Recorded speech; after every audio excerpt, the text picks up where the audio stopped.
Nuestro oído, mis hermanos, atento a la palabra de Dios en esta mañana con nuestro hermano pastor. Hermano, pase. Bonito el grupo de niños, ¿verdad, hermanos? Aquí enfrente. Y estos niños se van a enfrentar a partir del día de mañana a una presión, aunque no se mira mucho, ¿verdad? Pero es una presión para tratar de negar la existencia de Dios. Y ahí es donde nosotros tenemos que ser sabios, espiritualmente hablando, para inculcar los valores espirituales que conocemos en la palabra de Dios. Bueno, vamos a abrir nuestras Biblias. Vamos al libro de Hebreos capítulo 5. Vamos a empezar a partir del versículo 11. Chapter 5, capítulo 5, a partir del versículo 11. El libro a los Hebreos es un libro un poco difícil, ¿verdad? para estudiarlo. Tiene uno que analizarlo correctamente, tiene uno que estudiar el trasfondo adecuadamente, porque es fácil sacar de ahí malas enseñanzas, falsas doctrinas. Si uno no estudia el trasfondo y solamente quiere investigar o interpretarlo nada más por lo que lee, sin duda sacará falsas enseñanzas, falsas doctrinas. Tiene uno que analizar exactamente lo que significa las palabras, el trasfondo, todo lo que el escritor a los Hebreos puso y quiso decir. Entonces vamos a sacar la enseñanza correcta. Primeramente, ¿verdad? El libro a los Hebreos está diseñado o está escrito para escribir precisamente a hebreos que estaban bajo persecución, que estaban en otros lugares y que se reunían en sinagogas para estudiar la palabra de Dios.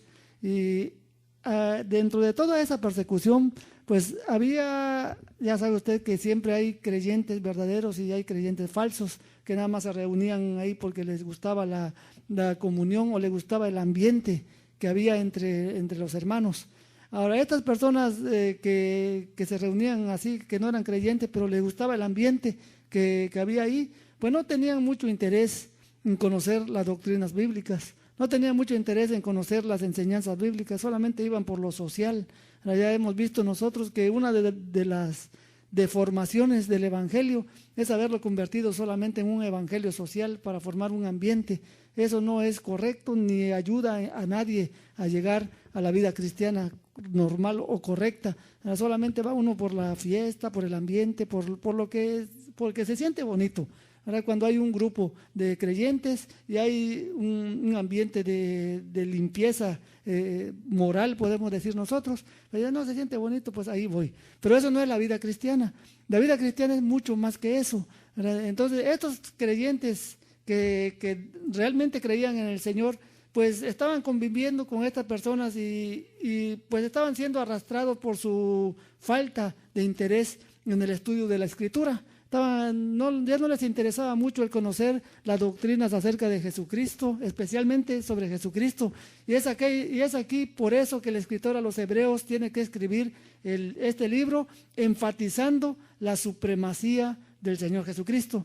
Los hebreos creyentes pues ya sabían que Cristo era el supremo, que había que servirle a Él, pero los hebreos que no creían en Cristo pues seguían enfatizándose en sus leyes ceremoniales, seguían enfatizándose en la ley, aunque no a profundidad, pero seguían poniendo énfasis en la ley que se había dado en el Antiguo Testamento, y esto había arrastrado a muchos creyentes a descuidar el estudio de la palabra de Dios. Además de esto, en ese tiempo había una persecución muy fuerte para todo el verdadero creyente. Entonces los no creyentes pues le decían a los creyentes, pues ¿para qué te complica la vida? No lo tomes tan en serio. La vida cristiana la puedes tomar así, ahí se va, no pasa ningún problema. Y créanme que sí pasa, por eso se escribió la carta a los Hebreos. Entonces, en esa condición se encontraban los creyentes hebreos. Ya estaban negando que Jesucristo era el supremo, que su sacrificio era todo lo que necesitamos para acercarnos a Dios, y estaban empezando a amontonarle las prácticas religiosas de los judíos para pensar que con eso pues ellos estaban cerca de Dios. Recuerde usted que el escritor de los Hebreos hace una comparación entre Moisés y Cristo. Los judíos pensaban que Moisés era el legislador y que Cristo pues había perdido ya cierto valor en la enseñanza. Pero el escritor a los Hebreos dice, no, Moisés solamente es el legislador temporal, que dio la ley solamente hasta que Cristo vino. Pero Cristo es el sumo sacerdote, es aquel que merece toda la honra, el que vino a cumplir todas las sombras que proyectaba la ley, tiene su cumplimiento en el Señor Jesucristo. Eso es todo lo que a lo que se refiere el escritor a los hebreos. Entonces aquí en el capítulo 5, versículo 11, nosotros vamos a ver cómo le habla este escritor a los hebreos que estaban descuidando el conocimiento del Señor Jesucristo. Recuerde usted, en la vida cristiana, una parte muy importante es la doctrina correcta. Sin la doctrina correcta, nosotros vamos a ser, como dice él más adelante y lo vamos a ver, vamos a ser niños fluctuantes, vamos a ser niños que cualquier clase de doctrina errada nos va a engañar. Porque si no conocemos lo correcto, entonces, ¿qué es lo correcto? Si no sabemos qué es lo que debemos de creer, entonces lo que nos digan que creamos, eso vamos a creer. No tenemos con qué comparar las enseñanzas. O sea, cuando vamos conociendo lo correcto y alguien viene y nos habla algo incorrecto, entonces ya tenemos contra qué compararlo y podemos ya discernir si es correcto o no, si le podemos dar oídos o no, ¿verdad? Ese es el propósito de estar en la doctrina correcta. Y vamos a ver qué dice el versículo 11. Dice, acerca de esto, tenemos mucho que decir y difícil de explicar, por cuanto os habéis hechos tardos para oír. Acerca de que, bueno, él viene hablando anteriormente a esto, en el contexto, acerca de Jesucristo como el sumo sacerdote. O sea, ¿qué quiere decir Jesucristo como sumo sacerdote? Que Él es el único que intercede directamente ante Dios por cada uno de nosotros.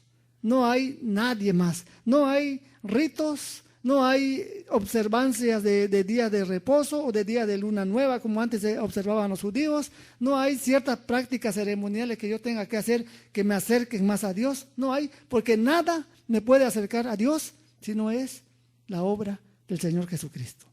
No hay nada más, hermanos. Así que si a usted le dicen, para que agrades a Dios, vete de aquí de rodillas de aquí hasta San Juan, lo único que le va a pasar es que se va a gastar las rodillas y va a tener que pagar un doctor para que le cure, pero espiritualmente no le sirvió para nada, ni física ni espiritualmente. ¿Por qué? Porque la única manera de acercarse a Dios es por medio de Jesucristo. Entonces el problema para estos hebreos era que habían dejado a Jesucristo fuera ya y estaban confiando en la observancia de la ley, de los rituales, para pensar que eso les acercaba a Dios. ¿Cómo le iba a acercar eso a Dios? No había manera. Entonces aquí viene el escritor y le dice acerca de esto, de que Cristo solamente es el intercesor, el sumo sacerdote, dice. Tenemos mucho que decir, difícil de explicar, no porque fuera difícil doctrinalmente, sino porque por su condición alejada del estudio de la doctrina de Dios, no la pueden entender si se la explicamos. Es difícil para ustedes el entender lo que vamos a explicar. Decía, es lo que quería decir aquí. Dice, por cuanto os habéis hecho tardos para oír. ¿Para oír qué? Recuerda usted que en la mañana hablábamos de que así como nosotros tenemos nuestros 5 sentidos naturales, físicos, hay su contraparte en el ámbito espiritual.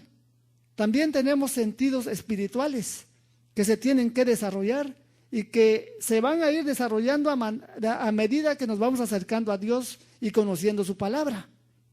De esa manera es que nosotros vamos desarrollando, por ejemplo, el sentido de la vista espiritual, el sentido del oído espiritual. Recuerda usted que, por ejemplo, en el Apocalipsis dice al final de cada carta a las 7 iglesias, dice, el que tenga oídos para oír, oiga lo que el Espíritu dice a las iglesias. Y no se está refiriendo al oído físico, porque ese oído pues todos lo tenemos. Pero el oído espiritual no todos lo tenemos desarrollados, hermanos. En el caso de estos hebreos, su oído espiritual estaba sordo. No escuchaba. Dice, os habéis hechos tardos para oír. Dice, se les habla y no lo captan. Dice, no entienden lo que se les está diciendo. ¿Por qué? ¿Por qué pasaba eso, hermanos? ¿Por qué se atrofia el sentido del oído? Porque no se le da uso. Cuando a un músculo, a un sentido, no se le da uso, se va deteriorando, se va atrofiando. Y eso es lo que había pasado. Habían descuidado la palabra de Dios. Una pregunta, Estudia usted la palabra de Dios. La tiene en alta estima. Diariamente va a ella, acude a ella para escuchar la voz de Dios para usted. ¿O la va descuidando? Y nos vamos haciendo tardos para oír. Ahorita vamos a llegar a ver las características que presenta una persona que no se vuelve tardo para oír. Porque la Biblia nos da todo eso. Nos enseña exactamente cómo es una persona cuando está desarrollada en sus sentidos espirituales. Y también nos enseña cómo es una persona cuando está atrofiada en sus sentidos espirituales. Todo eso nos enseña la Biblia. Por eso es que es nuestro espejo. El espejo de la palabra de Dios nos muestra cómo estamos delante de la presencia de Dios. Dice el versículo 12: porque debiendo ser ya maestros, después de tanto tiempo, o sea, ya si se hubieran puesto diligentes en conocer la doctrina de Dios, la palabra de Dios, y se hubieran puesto diligentes en estudiar, ya hubieran sido maestros, hubieran sido ya expertos en cuanto a la palabra de Dios. Pero dice aquí, debiendo ser ya maestros después de tanto tiempo, tenéis necesidad de que se os vuelva a enseñar cuáles son los primeros rudimentos de las palabras de Dios. Y habéis llegado a ser tales que tenéis necesidad de leche y no de alimento sólido. Y el 13 dice algo también que si lo leemos adecuadamente es escalofriante para todo aquel que no ha madurado, que no tiene sus sentidos ejercitados. Dice así: y todo aquel que participa de la leche es inexperto en la palabra de justicia, porque es niño. Ahora, a un niño usted lo puede engañar fácilmente. ¿Por qué a muchos niños se los roban? Les enseñan dulces y mira, vente a mi casa, te voy a dar, ahí en mi casa tengo tantos dulces. Y ahí se va el niño. O tengo tal cosa, una cosa que le interesa y lo engaña. Es lo mismo en el ámbito espiritual. ¿Por qué el día de hoy está tan arraigada la teología de la prosperidad? ¿Por qué el día de hoy está tan arraigada aquello de que decrétalo y tú eres hijo de Dios y tú mereces lo mejor? ¿Por qué? Porque no se conoce el evangelio. Porque la gente es inexperta en la palabra de Dios. Entonces, cualquier cosa que salga y le hable como que parece palabra de Dios, los engaña. ¿Por qué? Porque son niños inexpertos, no conocen la doctrina, no se han nutrido de la palabra de Dios para decir, no, eso que tú me estás diciendo no va conforme a la Escritura, y aquí lo dice, aquí está la doctrina que Dios nos ha enseñado en su palabra. Es ahí a donde nosotros debemos llegar, para que no nos engañen. Todo aquel que es niño, dice, aquel que participa de la leche, es inexperto.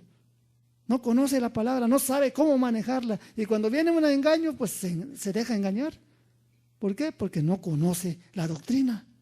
Ese es el principal problema que estamos padeciendo el día de hoy, hermanos.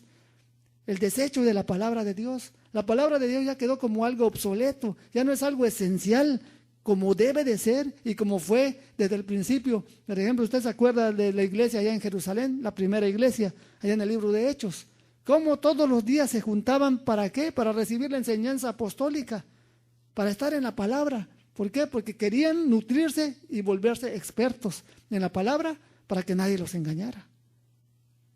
Para eso ese era el propósito. Entonces aquí lo que está hablando el escritor a los hebreos es lo mismo. Cuando no estamos expertos en la palabra, cualquier persona que venga con una doctrina extraña nos va a engañar. Porque somos niños, todavía necesitamos leche, no estamos maduros en la palabra. Sigue diciendo en el versículo 14, pero el alimento sólido es para los que han alcanzado madurez, para los que por el uso tienen los sentidos ejercitados en el discernimiento del bien y del mal. Bueno, aquí viene otro problema. Para el que es niño en la fe, es decir, que no ha madurado, que no ha crecido, que ha dejado la palabra de Dios fuera de su vida, que solamente está en la vida cristiana, pero no se mete a conocer la palabra de Dios como debe de conocer. Dice aquí, ¿verdad?, que no tiene sus sentidos espirituales ejercitados. Y al no tener sus sentidos espirituales ejercitados, no sabe discernir el bien del mal. En la mañana hablábamos de un ejemplo, el ejemplo de Lot. Cuando hubo el problema entre Lot y Abraham, por los pastores de Lot y de Abraham por la tierra, por los pastizales, eran muchos los ganados que tenían y llegó el momento en que no podían estar juntos porque se peleaban los pastores. Abraham le dijo a Lot, mira, somos hermanos, no conviene que haya pleito entre nosotros, escoge tú la tierra que tú quieras y donde tú vayas, yo voy a ir al otro lado, para que no haya pleitos entre nuestros pastores. Bueno, entonces Abraham le dio esa oportunidad a Lot. ¿Lot qué hizo? Vio, esta tierra de aquí es desértica, no hay mucho pasto, no me conviene. Esta tierra de aquí, de este otro lado, hay muchos ríos, es como huerto de riego. El problema es que ese lado llegaba hasta Sodoma. Y ya sabe usted que era Sodoma, ¿verdad? Sodoma y Gomorra. Bueno, pues este hombre, viendo con sus ojos, hablábamos de los sentidos físicos y los sentidos espirituales. Lot solamente veía con sus sentidos físicos. No, pues este lado es muy próspero para mí. Me conviene totalmente. Porque agua, pastos, mi ganado se va a multiplicar. En tanto que pues con trabajo va a crecer ahí, el que tiene. Pero ya me dio a escoger. Escojo este lugar. Hablando físicamente y en términos monetarios, estaba haciendo una buena elección, ¿verdad? Y es ahí donde muchos cristianos estamos todavía.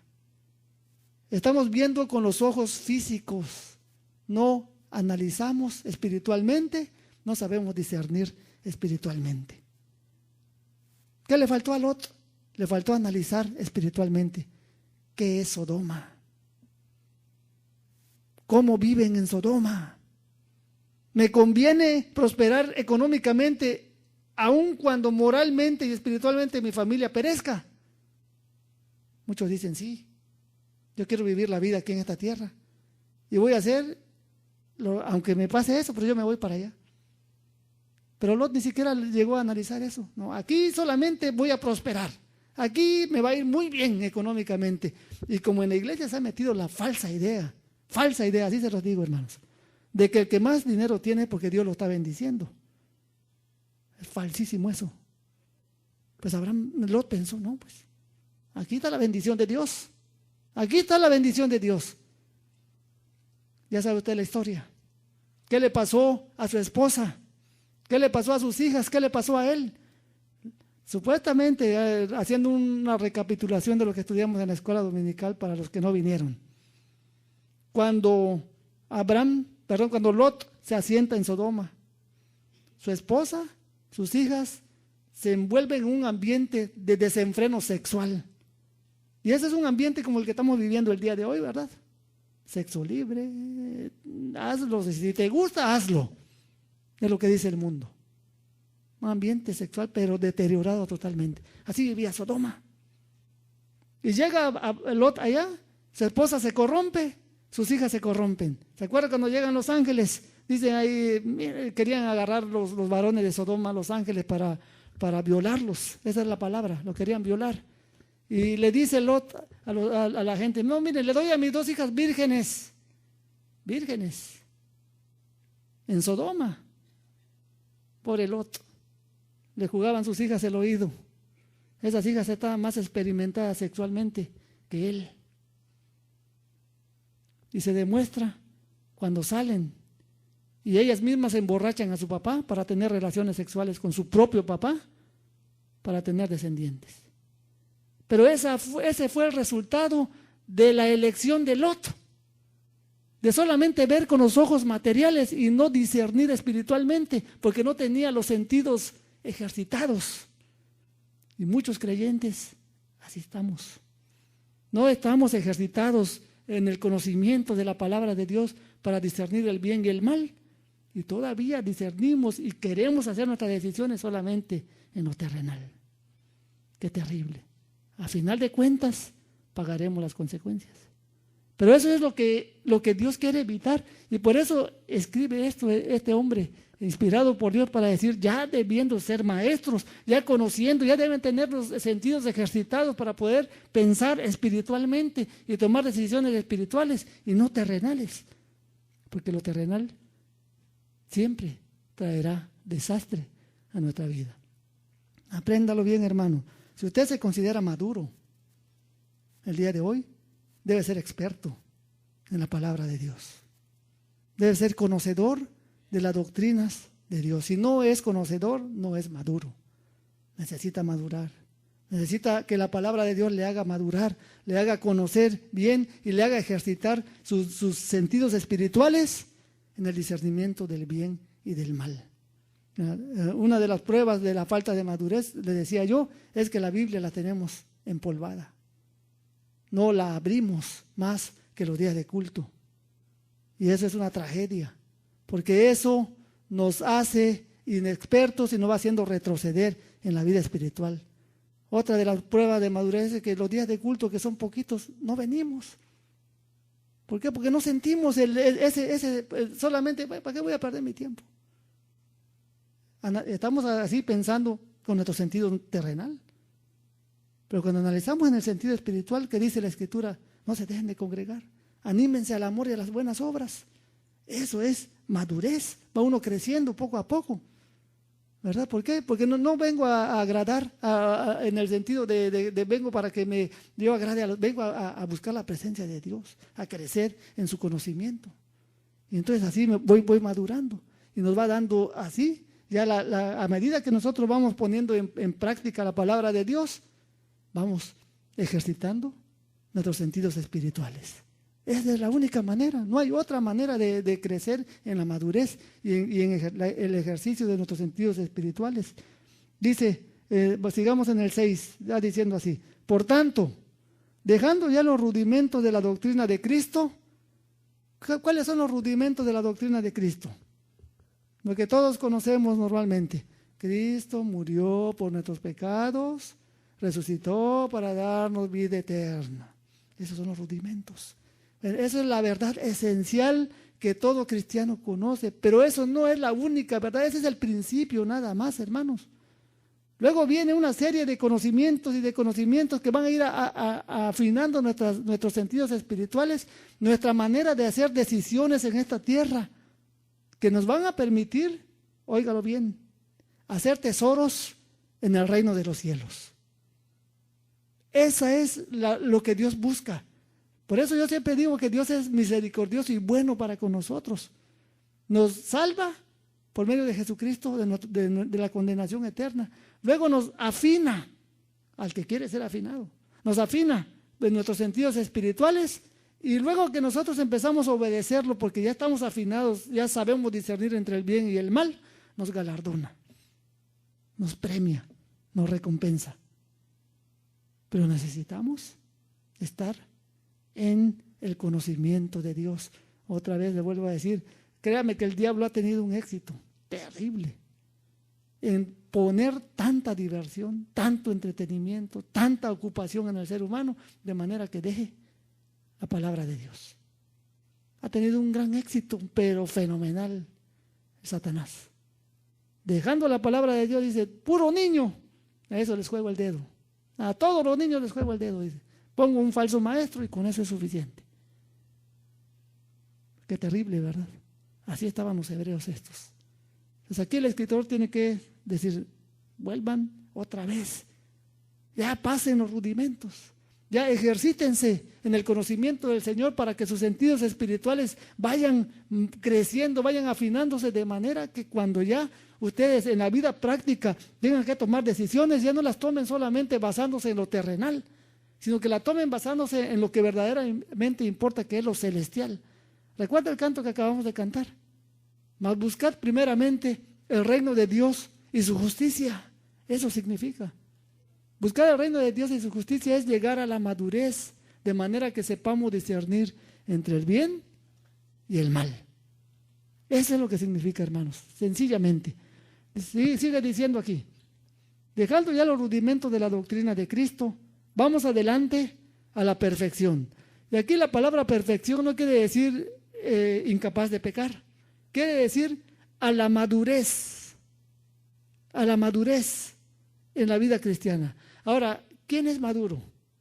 Una persona que ha pasado 50 años en la iglesia. No. Puede pasar 50 años en la iglesia y todavía seguir siendo niño. Una persona madura es la que crece en el conocimiento de Dios, de su palabra. Y este crecimiento va afectando su vida diaria, sus decisiones. Esa es la persona madura, es decir, que va poniendo en práctica lo que va aprendiendo de la palabra de Dios. Esta es madura. Esta es aquella persona que está, como le dijo Pablo a Timoteo, perfectamente, ya está equipada para toda buena obra. ¿Por qué? Por la palabra de Dios, que es útil para redarguirlo, para corregirlo, para instruirlo en justicia.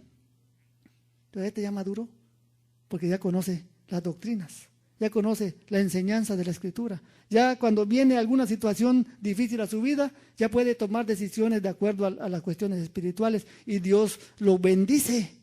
Y no estoy hablando de bendiciones monetarias, estoy hablando de bendiciones de paz en su corazón, estoy hablando de que paz en su situación que viene de problemas. Dios permite que haya paz. Algo impresionante, pero es lo que Dios hace. Ahí, cuando la persona quiere ser ejercitado en sus sentidos para poder conocer el bien y el mal. Sigue diciendo ahí, no echando otra vez el fundamento del arrepentimiento de obras muertas, de la fe en Dios, de la doctrina de bautismos, de la imposición de manos, de la resurrección de los muertos y del juicio eterno, que son doctrinas básicas, que son las que aprendemos cuando empezamos la vida cristiana. Esas son doctrinas de las cuales ahí en esas sí no debemos de fallar. Pero si en esas fallamos, entonces, ¿qué pasa cuando lleguen las doctrinas más profundas, hermanos? Las doctrinas más fuertes que están en la Escritura. Entonces, aquí es a donde nos lleva la palabra de Dios. La palabra de Dios es paulatina, progresiva, pero tenemos que estar en ella. Es como cuando usted va a la escuela. Los niños que van en el first grade no le van a enseñar lo que están aprendiendo los del sixth grade, ¿verdad? No lo van a entender, no lo van a poder aprender y no lo van a poder aplicar. Van a reprobar porque no están capacitados todavía para eso. En la vida cristiana es igual. Si estamos en first grade y queremos aprender lo de sixth grade, no vamos a poder. Nuestra mente no lo va a aceptar. No vamos a poder asimilar lo que estamos aprendiendo. Por eso tenemos que ir paso a paso, paulatinamente, pero cada día. Cada día ir conociendo del Señor cada vez más. Y créame que cuando uno va conociendo esto, el mismo Señor va iluminando nuestro entendimiento y nos va haciendo comprender su verdad. Entonces, cuando usted se vuelve experto, maduro en la palabra de Dios, ¿quién le engaña? ¿Quién le engaña? Si alguien le dice, no, siembra para mi ministerio y Dios te lo va a multiplicar 100 veces, al 30, al 60 y al 100, usted le puede decir, está malinterpretando el pasaje. Así de sencillo se lo puede decir. No es lo que tú estás diciendo, lo estás mal aplicando. Sencillo se lo puede decir y se lo puede explicar, porque usted ya está maduro, porque usted ya conoce. Pero si no, enseguida viene la codicia y al 100 por uno, le doy $1 y me da 100. Entonces le doy 100 y me da, ¿cuántos? 10,000. Está bueno el negocio. Nos pican la codicia, nos vuelven codiciosos y en lugar de acercarnos a Dios, nos alejaron de Dios. ¿Qué es lo que hace? La falsa doctrina. ¿Se da cuenta? ¿Se da cuenta? ¿Por qué tenemos que ser maduros, hermanos? Tenemos que crecer. Tenemos que alimentarnos, nutrirnos de la palabra de Dios. En ese momento se vuelve realidad cuando dice la Escritura que Dios es escudo alrededor de nosotros. Normalmente se canta eso, ¿verdad? Y a veces en la mente del creyente que está como niño dice, no, Dios es escudo alrededor de mí y no temeré a 10 millares de gente que hagan sitio contra mí. Pero si no estoy en la palabra, pues sí hay que temer. Porque en realidad Dios no es escudo. El escudo de Dios es cuando estamos en su palabra, cuando estamos conociendo su voluntad y estamos viviendo con ella, pues estamos escudados. No hay problema. Usted va bien en la vida. Porque cada decisión que usted haga la va a hacer bien conforme a la palabra de Dios y no se va a meter en problemas innecesarios. No se va a meter en problemas en los cuales no debe estar. Y usted va a seguir tranquilo, caminando. Pero si no, imagínese a mí que, por ejemplo, vamos a poner un ejemplo conmigo. Viene una mujer y me dice, mira, yo te voy a hacer feliz y engaño a mi esposa. dejé la palabra de Dios fuera de mi vida, ¿cree que no me voy a meter en problemas? ¿Cree que no se vienen sobre mí? Que una mujer muy buena, sí, pero los hombres estamos diseñados para una, hermanos. 2 es doble problema. Créamelo. Ahí, por más hombre que sea, va a quedar apachurrado. Problemas, problemas y más problemas. Eso es lo que va a pasar cuando uno se va fuera de la voluntad de Dios. Entonces, si sabemos discernir, que yo te voy a hacer feliz, sí, pero voy a hacer feliz a otro. Tú déjame a mí porque yo soy demasiado feliz así, con mi esposa y sirviendo a Dios. Así de sencillo. Usted va a poder discernir y actuar en consecuencia con lo que dice la palabra de Dios. Es sencillo, pero tenemos que estar en ella. Tenemos que crecer y madurar. No podemos seguir pensando que, no, pues, ahí con lo que el hermano Juan me enseña es suficiente. No es suficiente. Tiene que usted, y en lo que vaya saliéndole duda de lo que va estudiando, venga y pregúnteme. Ahí sí, esa es mi responsabilidad. Yo se lo voy a enseñar. Lo que yo sepa, y lo que no sepa, pues lo investigo, ¿verdad? Pero le voy a dar una respuesta. Pero esa es mi responsabilidad. Pero la responsabilidad de usted es estar en la palabra. Estar en la palabra. Eso le va a traer mucha bendición. Usted mismo lo va a experimentar. Y cuando se dé cuenta que usted está viviendo en un nivel espiritual, va a decir, mira, esta es la vida cristiana. Aquí es de donde somos. Aquí es para lo cual Cristo murió.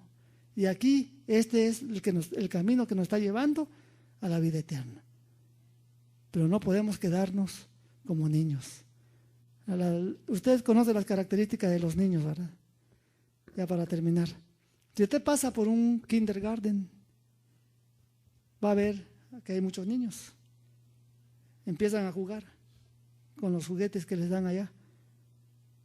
Pero no pasa mucho tiempo en que un niño ya quiere el juguete del otro. Y empiezan a pelear. Y ve el lloradero. Y ve las maestras ahí, quítense, separando y poniendo disciplina. ¿Para qué? Para que los niños no estén peleando. Pues una vez un maestro nos dijo, en muchas iglesias le deben quitar el título de iglesia y poner kindergarten. Porque sabe usted que hay muchas iglesias el día de hoy, yo sé que esta no, hasta ahorita gracias a Dios estamos bien, pero hay muchas donde usted va y se mete, hay un peleadero entre la gente que está allá adentro, un peleadero, se están peleando, se están dividiendo, no, es un desastre, hermanos. Y eso es muestra de que no conocen la doctrina de Dios. Y eso es muestra de que no están agradando a Dios y que están lejos de la comunión con Dios. Porque no están en la palabra de Dios. Nosotros queremos estar en la palabra. Nosotros queremos crecer. Queremos desarrollarnos y llegar a la madurez espiritual en la cual entenderemos y discerniremos espiritualmente. Nuestras decisiones las vamos a hacer ya no por los beneficios materiales o monetarios que me trae, sino más bien por los beneficios espirituales o los perjuicios espirituales que me puede ocasionar tal o cual decisión. Pero tenemos que estar en la palabra de Dios. Y esa es nuestra responsabilidad. Amén, hermanos. ¿Quiere crecer usted? Está entre usted y Dios. Y en la parte que me toca a mí, yo con mucho gusto la hago. Pero la principal responsabilidad es entre usted y Dios. Hágase esa responsabilidad con Él, ese compromiso con Dios y empiece a crecer. Empiece a conocer su palabra, empiece a conocer su voluntad para su vida. Va a ser de gran bendición para usted. Yo se lo aseguro. Bueno, vamos a terminar con una oración, hermanos. Vamos a orar también por los alimentos. Recuerde, cuando terminemos, no se vaya. Pase aquí al anexo y vamos a compartir unos alimentos que la iglesia ha preparado. Oremos. Amado Padre Celestial, te damos gracias por tu palabra. Señor, ya no queremos ser niños, porque los niños son fluctuantes, llevados por toda clase de viento de doctrina, fácilmente engañables. Por eso te pido, Señor, que tu palabra nos haga crecer, desarrollarnos espiritualmente, madurar en la fe, conocer las doctrinas que son vitales para nosotros, Señor, para que nadie nos engañe, para que Satanás no nos engañe, Señor. y para ello tenemos que estar en tu palabra. Te pido, Señor, que nos des esa sabiduría, ese deseo, ese ardiente amor hacia ti, de manera que no nos separemos de tu palabra, de manera que podamos desarrollar nuestros sentidos espirituales y así poder desechar lo malo y seguir lo bueno. En tus manos pongo a cada uno de mis hermanos, Señor, y también te pido que ahora bendiga los alimentos que vamos a pasar a tomar en unos momentos. Han sido preparados por las manos de las hermanas de la iglesia. Te pido tu bendición para ellas y para todos nosotros. En el nombre de nuestro Señor Jesucristo. Amén.